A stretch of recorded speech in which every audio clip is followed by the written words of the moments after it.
All right. Hey, everyone out there. How's everybody doing today? I'm Jerry Langlois coming to you from Houmas House Estate and Gardens.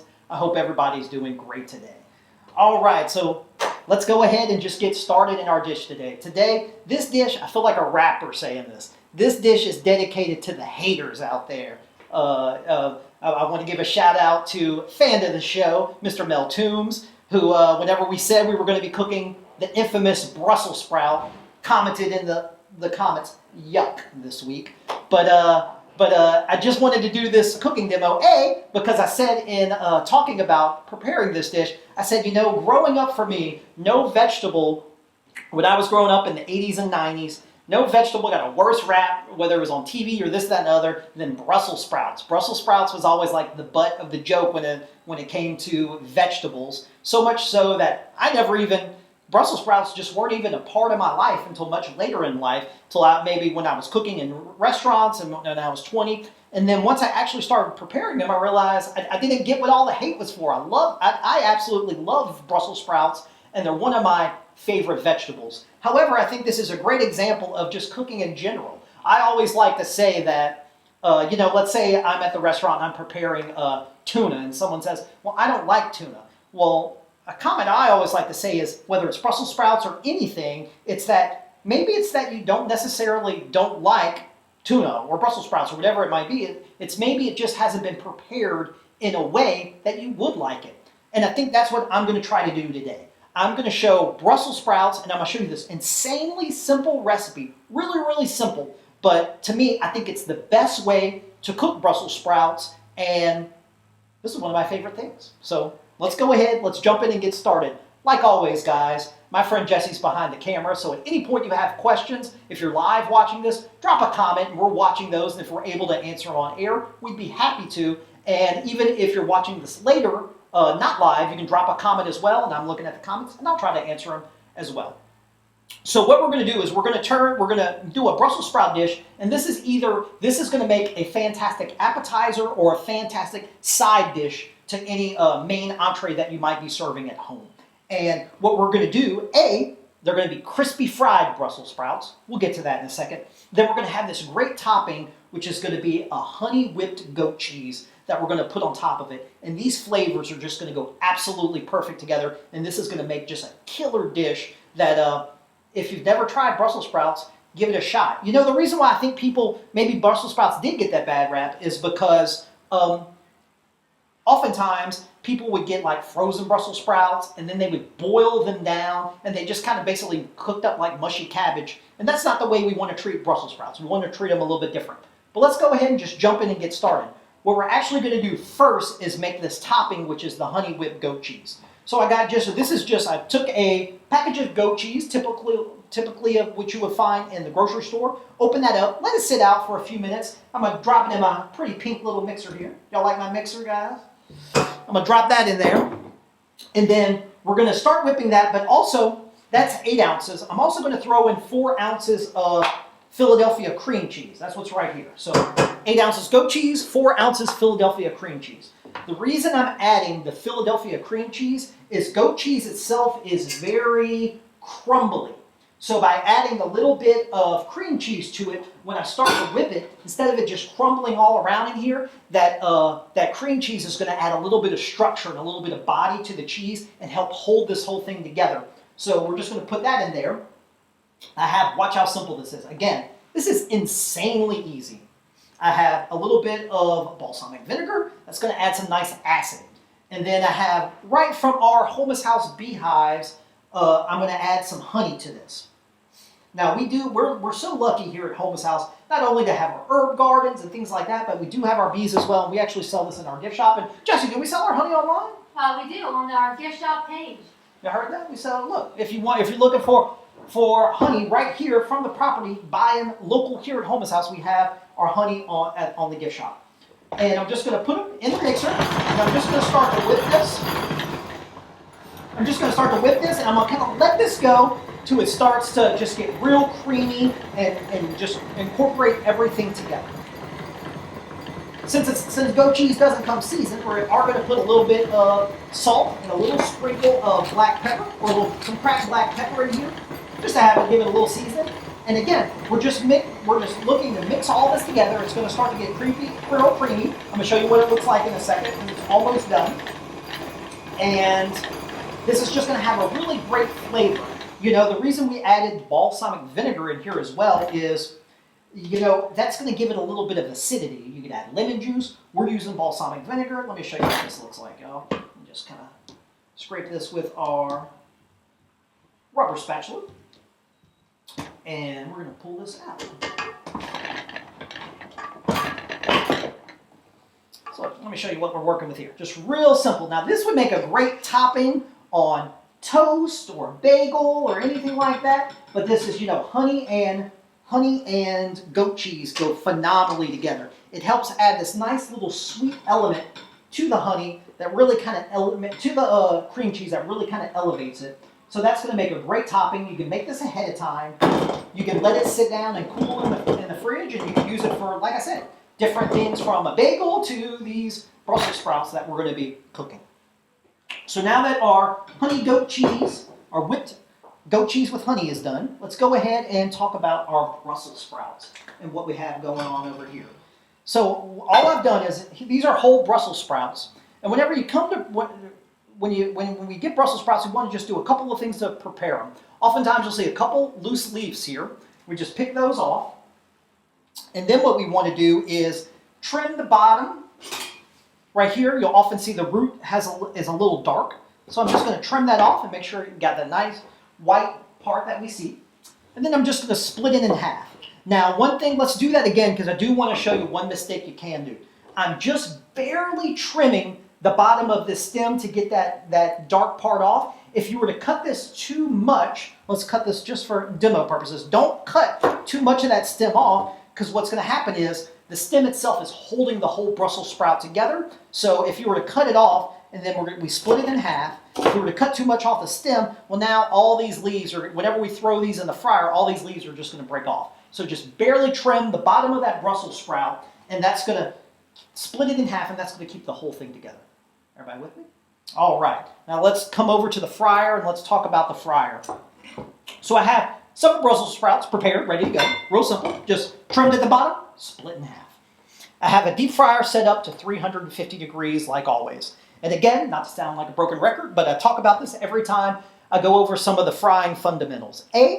Of course, you could always set up a pot on your stove with some oil and a thermometer so you can manage your temperature and heat it up to 350 degrees. If it gets too hot, you lower it. If it gets too cold, you heat it up. That's fantastic, and you can do that at home. However, I strongly encourage you, if you think you're going to be doing any frying at home, invest in a tabletop fryer with a thermostat. It's going to make frying so much easier because you don't have to manually manage the heat on the stovetop, which can be very tricky. I can set this dial to 350 degrees and I'm done. And I specifically always use this fryer. I bought it just for these cooking demonstrations because this is the cheapest entry level fryer that you can get at any department store. It costs about 25 bucks. Great cooking tool for the amount of dollars that you need to spend. Jesse has a question. What you got, Jess? I'm going to get ahead of the question because it's been asked before. Can you do this in an air fryer? For all of our people who have air fryers. Sure. I mean, well, you can do this in an air fryer, but an air fryer is a completely different animal. An air fryer is, when you air fry, I need to get more experience with an air fryer. Liquid, so Yeah, air fryer doesn't have liquid, so I don't know if this would work because this is basically, air fryer is kind of like an oven. It would just kind of roast the outside. So, of course, you can roast Brussels sprouts, but I don't know if you're going to get the exact same effect in an air fryer. So, doesn't get the Jeremy seal of approval, but maybe there is a method out there. It's not to say it's impossible to do, and that might be possible to do. So we have our oil. It's heated up to 350 degrees, clean oil. And then what we're going to do is we're going to go ahead and we're going to start dropping some in here. Now, safety, y'all. Whenever we throw these Brussels sprouts in, because Brussels sprouts are a lot of liquid, the second we throw them in, we're going to get a lot of popping as soon as it goes in. So I really want you to be careful whenever you go in. You want to be careful dropping them in, A, to not splash oil, and then B, you're going to get a lot of popping. So whenever we go, just be ready. We want to have, once you get to this point, we're only going to fry these Brussels sprouts for about 1 minute. You ready, Jesse? Jessie looks scared over there. She just put her mask on. I think she's afraid that this is going to come out. But okay, so we're all set up. We have our oil ready, and we're going to drop in. You know, we want to work in batches. You don't want to throw too much in at a time. You maybe want to throw in roughly, I'm just guesstimating, but about 15 pieces of these Brussels sprouts in. And we're just going to put them in. If you have a lid, just put a lid on. It's only going to pop for the first couple seconds like that, real vigorously, where you get a lot of popping. So we're going to put those in, and we're working in batches. We don't want to overcrowd the fryer. We're going to throw some more in. We'll get a couple quick little pops. Throw the lid on. Let that fry for a second. And then a couple more. Lid just for a second. Now they're just frying away. Now, Jess, are we looking on there right now? So, okay, so I want everybody to look at this. We wouldn't want to add any more Brussels sprouts than what we have in here, where it's just enough to kind of, it's not overcrowded, but it is, we're able to get a good bit in there.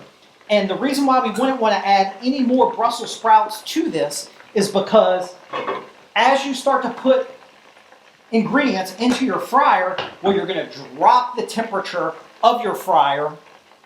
Already my little light's kicking on, which is great. You're going to drop the temperature of your fryer, and it's not going to fry no more. If that 350 degree oil drops down to 200 degrees after loading it down with a bunch of stuff, whether it's Brussels sprouts or whether you're frying chicken, anything, well, now instead of frying, if the oil's at 200 degrees, you're boiling the Brussels sprouts, you're not frying them. So we're really looking to get some good crispiness to it. Now, traditionally, if you were cooking Brussels sprouts, you would have to boil them just to get them tender 5 to 10 minutes. And they really lose a lot of that vibrancy. And like I said earlier, they really kind of start to look like just mushed up cabbage.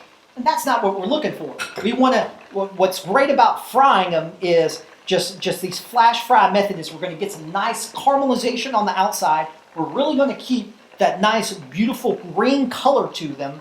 And they just get this, they develop this really beautiful texture and crispiness on the outside, and it's unlike Brussels. It's a completely different experience than if you were to just cook Brussels, whether traditionally sauteing them or boiling them. However, that's not to say that Brussels sprouts, the only way that I would recommend cooking them is to fry them. There's several different methods you could do for Brussels sprouts. This is just the method we happen to be doing today. Another alternative I like to do is I like to take a skillet, brown off some bacon in the skillet, take that bacon out, and then in that bacon grease, throw my split Brussels sprouts in that hot grease and kind of sear them for about 5 minutes on each side. And that's another great way, and then serve them with all those crumbled up bacon. Another great way to serve them. So again, they're starting to fry up. They're starting to get a little bit of color. They've been in here for about, 45 seconds, a minute. They're almost there. We're just going to let it go a second longer. So as these kind of fry up, let's just talk about a couple things going on at Houmas House. We are live for our reservations for our Easter holiday buffet. Easter's coming up very soon, in a couple weeks, and we are doing a big event on the front lawn, weather pending. Here at Houmas House, we're doing our annual Easter buffet, large spread, large selection. Start making reservations now. Oftentimes, if you try to make a reservation the day before, you'll find that we get very close to booking up. Even though we have a lot of spots, get in early and you'll be good to go. So we would love to have you here. What you got, Jess? Don't forget the Easter Bunny will be here for pictures for those coming for the buffet. Easter Bunny will be here, and I'll be here, Jesse. I mean, what else do you want to know?